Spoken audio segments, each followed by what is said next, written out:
You've been bouncing and shushing your baby for what feels like forever. They are upset, crying so hard. And then finally, you pick them up, and for a second, you think it's going to work. But instead of calming down, they cry harder, louder, like picking them up somehow made it worse. You wonder if you did it wrong, if you waited too long, if maybe they didn't want you at all. Almost every parent has felt that sting. And almost every parent gets the reason completely wrong. Because what just happened in your baby's brain is the opposite of rejection. It's the most primal signal of trust their nervous system is capable of producing. And once you understand what's really going on in that moment, you'll never feel that sting again. To make sense of this, you need to know one thing about how your baby's brain is built. Because it's not one brain, it's more like two, stacked on top of each other. And they almost never agree. The lower part develops first. It's fast, responsive, and fully automated. It runs on instinct. When your baby is hungry or overwhelmed, this is the part that takes over. It doesn't think, it doesn't plan, it reacts. Crying, flailing, all of that comes from down here. This part of the brain is fully operational from the very first day. The upper part is what would normally help a person calm down, reason through a feeling, regain control. But in your baby, that part barely functions yet. In a newborn, it's almost completely offline. In a toddler, it's still under heavy construction. Your baby literally does not have the brain architecture to calm themselves down alone. That ability won't fully mature for years. So when they're lying in the crib, upset, and you haven't picked them up yet, crying is the only act available to them. But here's the key. While they're alone in that moment, their nervous system is in survival mode, waiting for you. Not because they've been taught to expect you.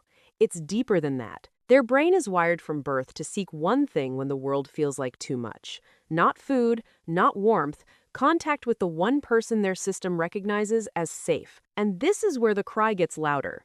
The moment you pick them up, their brain receives a signal it's been desperately waiting for. Your arms, your warmth, all of that hits their nervous system at once. And what it says is simple. You can let go now. That's what most parents miss. The louder cry isn't distress getting worse. It's the release of distress that was being held in. Think about it like this. You've probably had a terrible day at some point in your life where you held yourself together perfectly. And then you walked through the front door, saw the person you love, and completely fell apart. That collapse wasn't because of the homemade. It was made worse. It was because it was homemade that it was safe enough to finally feel everything.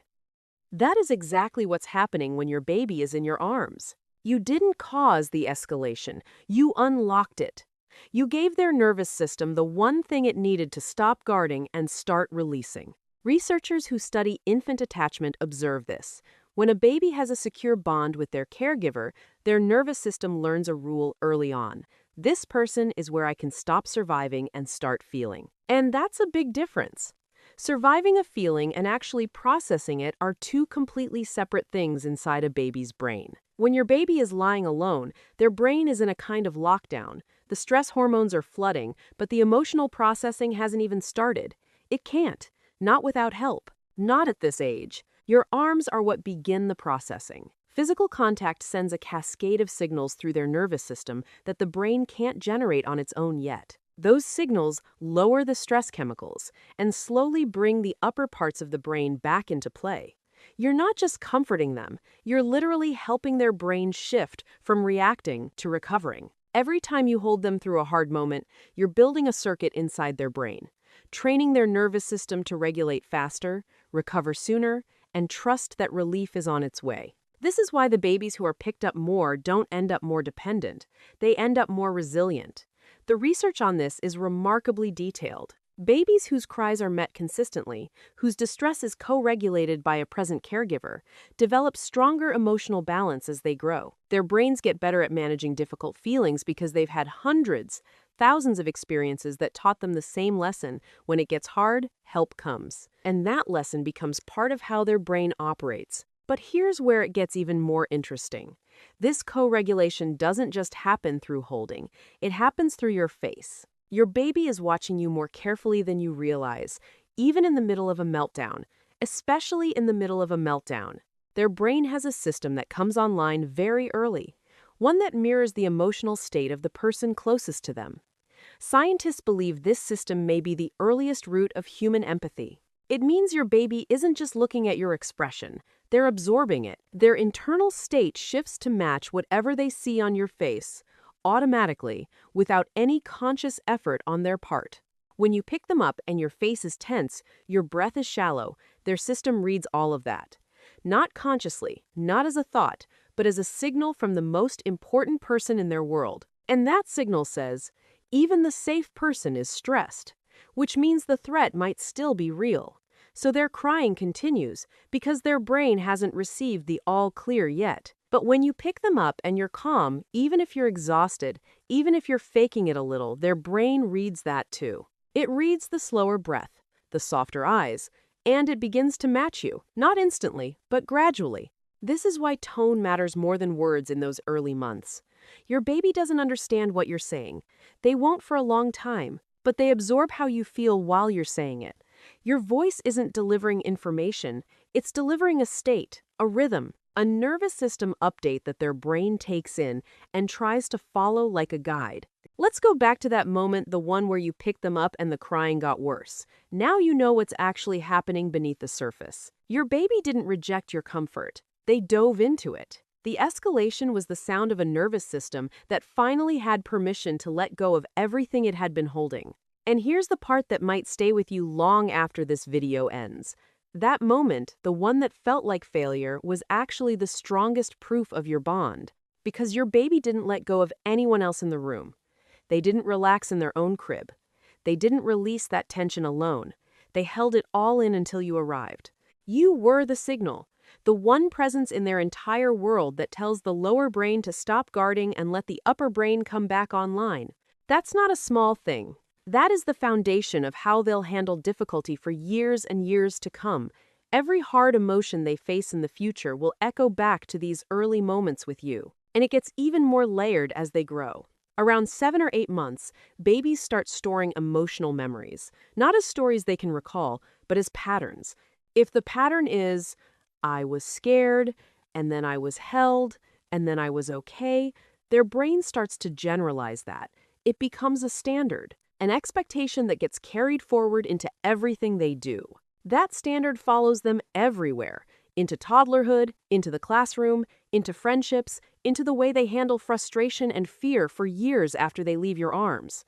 The child who has their distress met consistently tends to become the child who can sit with uncomfortable feelings without falling apart, not because they were taught a lesson, because their nervous system was trained by lived experience, and it all starts with what looks, from the outside, like a very simple thing. A baby is crying, a parent picking them up, the cry is getting louder, and the parent is staying anyway. That staying anyway part, that's the whole thing. Because co-regulation only works if you remain through the hard part, not just the easy moments. If you pick them up and put them back down the second the cry intensifies, their nervous system receives a very different message. Not danger exactly, but uncertainty. And uncertainty, for a baby's brain, is almost harder to process than fear. Fear has a direction, uncertainty has none. It leaves the nervous system stuck in a loop with no resolution. So the next time you're holding your baby and the crying gets louder instead of softer, take a breath. Not because a video told you to, but because your breath is the first thing their nervous system will try to match. You are the external regulator for a brain that cannot yet regulate itself. That's not pressure, that's power.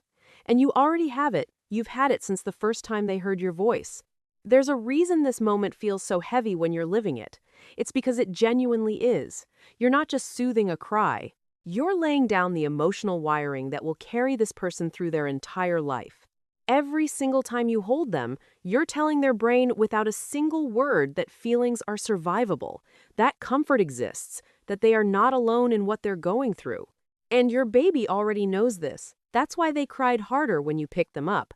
They weren't saying, go away. They were saying, finally, you're here. Now I can feel all of it. Now I can stop holding on so tight. Because the one person who makes it safe just showed up. And that one moment, repeated over and over through the early months and years, becomes the invisible architecture of who they are. If this changed the way you understand that moment, You're exactly the kind of parent who belongs here. We talk about the things your baby is trying to tell you every single day. Hit subscribe so you don't miss what's coming next. And if you know a new parent who needs to hear this tonight, send it to them.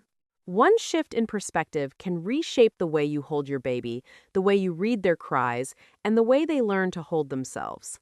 And that shift might have just started right here, right now, in the middle of a cry you almost misunderstood.